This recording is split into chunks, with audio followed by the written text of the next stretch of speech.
Hey everyone, thanks so much for tuning in. In this video, I'm going to ramble about my collecting philosophy. And this is an interesting topic for me personally because a couple months ago, I had a follower message me on Instagram and he thanked me for sharing my collecting philosophy because it resonated with him or he agreed with it.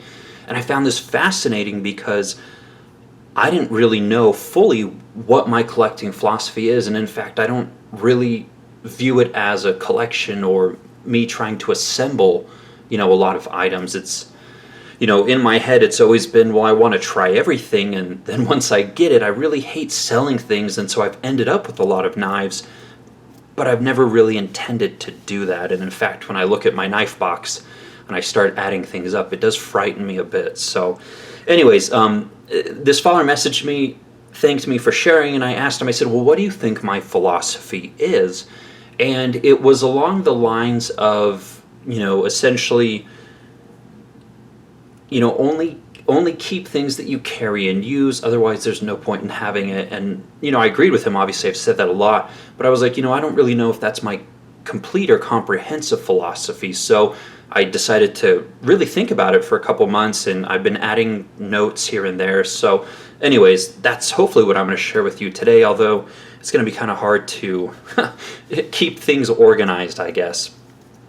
Now, again, this is only my opinion. There is no right or wrong. It's just we form our own rules or our own philosophies based on a number of things: where we live, the type of job we have, the clothes that we wear most often, jeans versus slacks, income versus disposable income, hand size, dexterity. There's so many factors that come into play that make it so personal and so unique.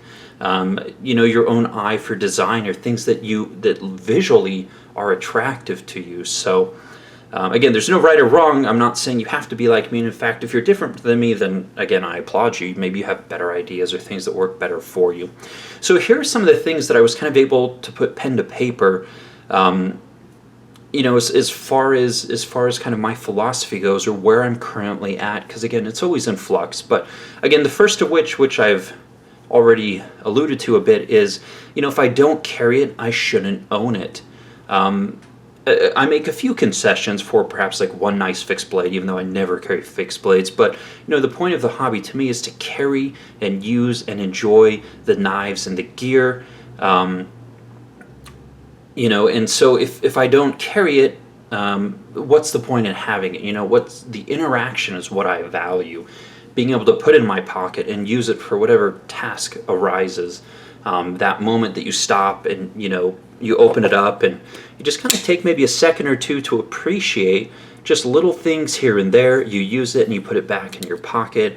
It's kind of like stopping and smelling the roses. And, the same can be said of me and watches.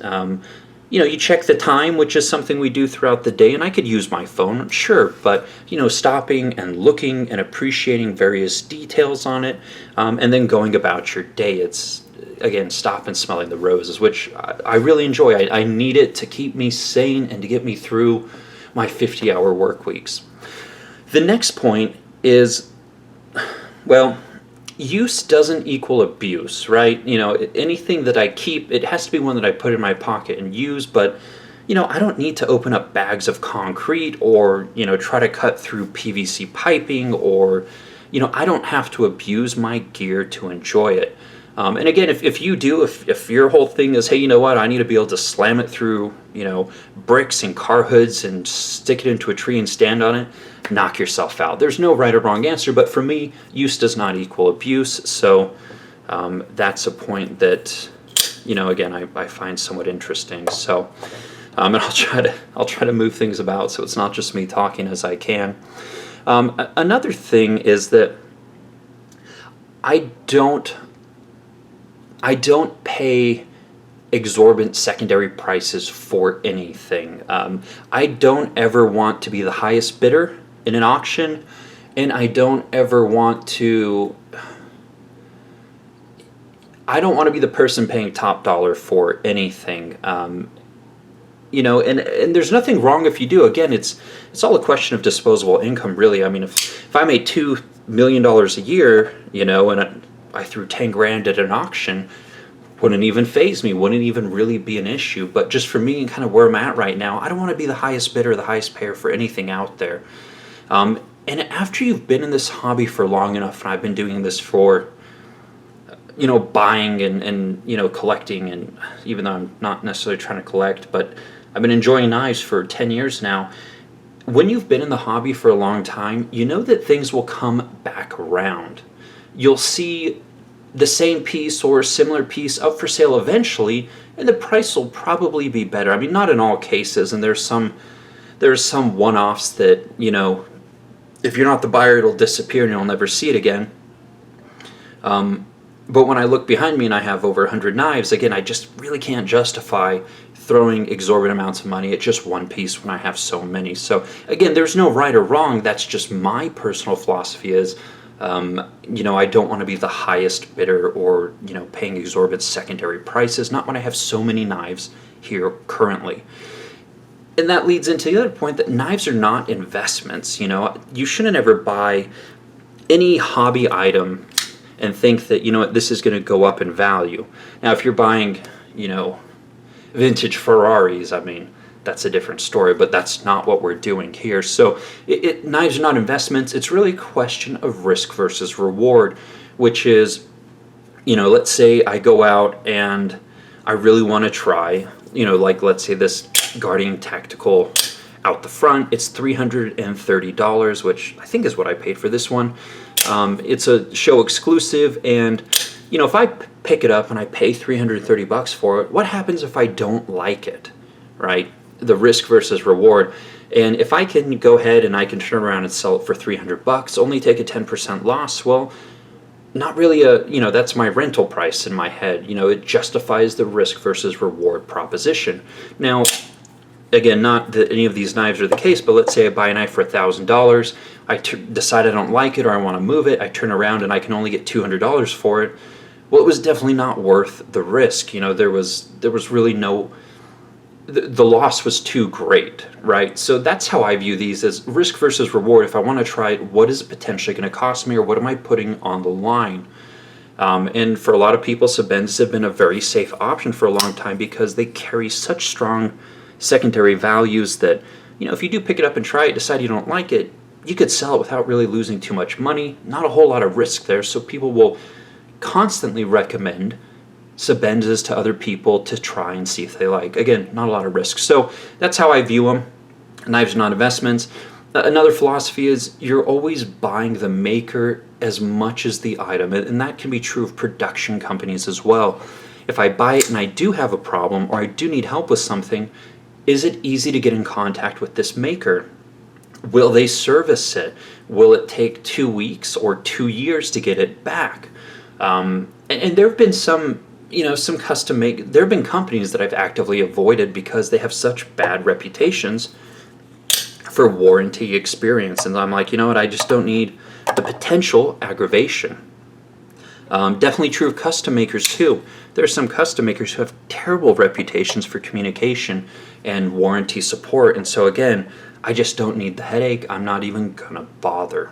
So again, you're buying the maker or the company as much as the gear. Now, in terms of kind of my final thoughts when it comes to, again, collecting, and I use that term very loosely, is, I really dislike when people try to enforce their rules on you. You don't have to have the same rules. You don't have to collect the same stuff. You don't have to have the same philosophy as I do. And I would never tell you that you have to. And it kind of irks me when people say, well, you're not a knife guy if you don't do X, Y, and Z, or you don't use your knives hard enough, or you don't. I mean, again, you're around for long enough, you hear everything under the sun. People want you to do the same thing that they do so that they feel supported or validated or valued, in terms of what their philosophy is, or they collect, or their rules. Everyone wants you to be on the same page with them, and not that that's necessarily a bad thing, but it is when they start trying to belittle or put others down when they're not adhering to their rules. So again, do whatever you want. I mean, collect however you want. If you want to, buy knives and stab them through car hoods, knock yourself out. If you want to buy them and put them in glass cases with lighting and humidity controlled, knock yourself out. The community also is just as important as the gear. When you surround yourself with good people who have common hobbies or common interests, you'll enjoy the experience significantly more. And so along those lines, I would encourage you to disassociate yourself with people who are just negative of everything, or they bring negativity to something that is a hobby. This isn't really that serious. It should be fun. If it's not fun and there's people who are just incredibly negative, again, which I've seen over the years, you probably should distance yourself from them. I've seen people burn out in this hobby after any amount of time. Could be months, could be years.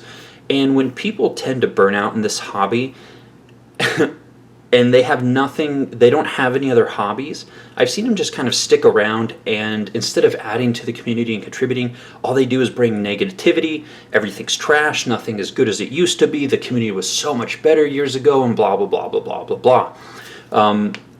So again, if you're one of those people and you're kind of burnt out, either from you've tried everything, or you can no longer financially sustain being active in this hobby, which is incredibly financially draining to always be trying or experiencing the new stuff, take a break. Delete your Instagram for a while. Stop. Just take a pause and decide if it's something you miss, or if you even want to come back. And if you do, great. And if you don't, great. So again, that's kind of my philosophy on the subject, which again is a little odd because I don't intend to have a collection. It's just a result of not wanting to sell anything. So anyways, I have rambled on enough. Would love to hear from some of you guys as far as kind of, what resonated with you, or perhaps what you disagree with. There are no right or wrong answers. So hopefully you enjoyed this video, gave you something to think about, and many more videos to come. Thanks so much for watching. Give me a thumbs up if you enjoyed this video, and you can follow me on Instagram as Epic Snuggle Bunny for daily content. See you guys.